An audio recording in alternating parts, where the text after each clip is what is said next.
ನಮಸ್ಕಾರ ರೀ ದೋಸ್ತರ, ಹೆಂಗಿದ್ರ ಎಲ್ಲಾರು? ತಿಂಡಿಲ್ಲ ಇದನ್ನ ತಗೋತೀನಿ. ನಾವ್ ಇವತ್ತೆಲ್ಲ ಹೊಂಟಿವಿ ಅಂದ್ರ ತೋರಿಸ್ತಿಂಬರ್ರಿ ಇವತ್ ಏನೇನ್ ಆಗಿತ್ತ ಅಂತ.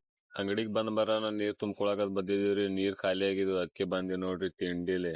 ಹಂಗೆ ತಿಂಡಿಲೆ ನೀರ್ ತಂದು ಇಟ್ಬಿಟ್ಟಿವಿ ನೋಡ್ರಿ ಅಂಗಡ್ಯಾಗ.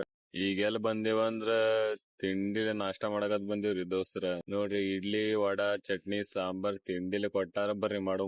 ಹಂಗೆ ಇವತ್ ಸಲ ಬಜಾರ್ದಾಗಿನ್ ಸಾಮಾನ್ ತಗೊಂಬರ್ರಿ ಅದಕ್ಕೆ ಹೊಂಟಿ ಬಿಟ್ಟು ನೋಡ್ರಿ. ನಮ್ಮ ಅಂಬಾರಿಗೆ ತಗೊಂಡ್ ಬಂದೇ ಬಿಟ್ಟು ನೋಡ್ರಿ ತಿಂಡಿಲಿ ಇಲ್ಲಿ ಬಜಾರ್ಕ್. ಬರೀ ತೋರಿಸ್ತೀನಿ ಒಳ ಹೆಂಗ್ ಐತಂತ.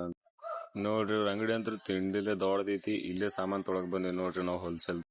ಎಲ್ಲಾ ಸಾಮಾನ್ ತಗೋಣ ನೋಡ್ರಿ, ನಮ್ ಕೈಯಾಗ ಬಿಲ್ ಕೊಟ್ಬಿಟ್ಟಾರ ತಿಂಡಿಲಿ. ಹಂಗೆ ನಮ್ಮ ಅಂಬಾರಿ ಮೇಲೆ ಸಾಮಾನ್ ಹಾಕೊಂಡ್ ಬಂದ್ಬಿಟ್ಟು ನೋಡ್ರಿ. ನಾವ್ ಎಲ್ ಬಂದಿವ ಅಂದ್ರ ಸಿಂಟ್ಯಾಕ್ಸ್ ತೊಗೊಳಕತ್ ಬಂದೇವ್ರಿ ಒಂದ್ ಹೊಸ.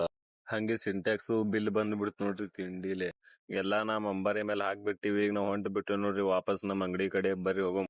ಇಲ್ಲೆಲ್ಲಾ ಬಂದ್ ಇಳಿಸ್ಬಿಟ್ಟು ನೋಡ್ರಿ ತಿಂಡಿಲೆ ಪೈಪ್ ಇಟ್ಬಿಟ್ಟಿವು ಅಂಗಡಿ ಮುಂದ. ಹಂಗೆ ಆಮೇಲೆ ಮನಿಗ್ ಬಂದ್ ಊಟ ಮಾಡ್ಬೇಕಂತ ಬಂದೀವ್ರಿ. ತಿಂಡಿಲಿ ಆಮ್ಲೆಟ್ ಐತಿ, ಚಪಾತಿ ಐತಿ, ಬಟಾಟಿ ಪಲ್ಯ ಐತಿ, ಉಳ್ಳಾಗಡ್ಡಿ ತಿಂಡಿಲಿ ತಿನ್ನೋದಿ. ಇವತ್ತಿನ ಬ್ಲಾಗ್ ಇಷ್ಟ ರೀ ದೋಸ್ತರ. ಚಲೋ ಅನಿಸ್ತಂದ್ರ ಲೈಕ್ ಮಾಡ್ರಿ, ಫಾಲೋ ಮಾಡ್ರಿ. ಮತ್ತೆ ಸಿಗೋ ಮುಂದಿನ ಬ್ಲಾಗ್ದಾಗ. ಜೈ ಹಿಂದ್, ಜೈ ಭಾರತ್.